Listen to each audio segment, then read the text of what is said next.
Hello, I'm going to show you how to deploy TimesTen Operator using the Oracle TimesTen In-Memory Database for Kubernetes BYOL listing from Oracle Marketplace on Oracle Cloud. First, create the TimesTen Operator using the listing from the Oracle Cloud Marketplace. Log into Oracle Cloud, select Marketplace. Under Marketplace, select All Applications, and then BYOL under the Price Filter dropbox to narrow the search. Enter the text times 10 in the search box and then click the matching times 10 listing. Click on the Export Package button to begin. Fill in the compartment, OCI registry, repository info, and read and agree, and then mark the checkbox for the BYOL licensing terms. Once ready, click on the Export button to continue. This will start a work request in OCI to export the times 10 container image to your repository. To see the accepted repository, navigate back to the Marketplace space. Under Accepted Agreements, you should see the times 10 listing. Select Work Request. You can check the status of the work request to see if the state says Success, and click on it to see the details. To check the container image exported in the OCI registry, select Developer Services from the Main Cloud hamburger menu and Container Registry. Once in Container Registry, pick the image you exported from the Repository and Images dropbox. You might need to select the item twice until you see the image. The full path is under the Image Information tab. Copy and paste the full path to the clipboard. Next, create configuration files for the TimesTen Operator resources. To do that, start a Cloud Shell to your Kubernetes cluster.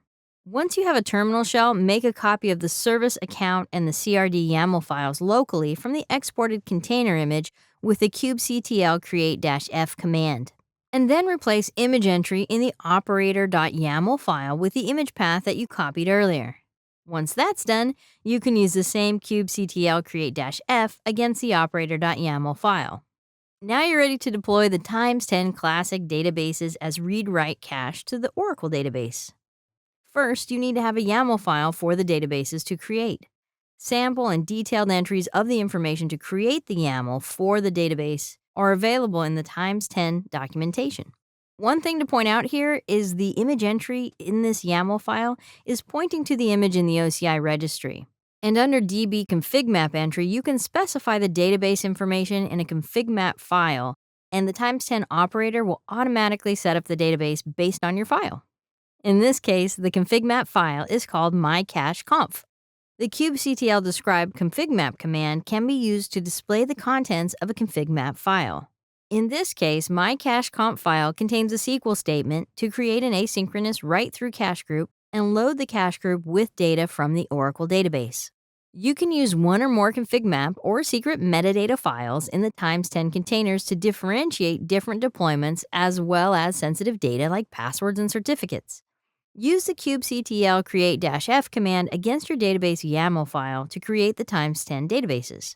kubectl get command can be used to see the progress of the creation process. And the kubectl get pods command can display the pods associated with the container database's setup.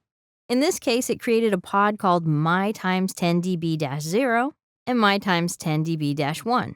And the mytimestendb-0 is the active or primary database of this active standby database pair.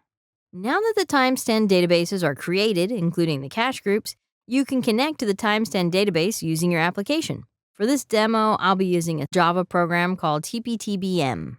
The Java TPTBM sample program uses JDBC to connect to the TimesTen database. This quick start sample code is part of the TimesTen sample code available on GitHub. Here are some performance numbers gathered using the TPTBM benchmark program against the TimesTen database. Latency is the response time to the user application. A smaller number is better than a larger number. In this case, you can see the select or read, and update or write response time in microseconds, not milliseconds, but microseconds. This graph is for throughput. With throughput measurement, a higher number is better than a lower number. The unit measurement TPS means transactions per second. TimesTen can process a mixed workload of read and write at the rate of 4 million plus transactions per second using 16 concurrent processes. That's pretty impressive. Thanks for watching.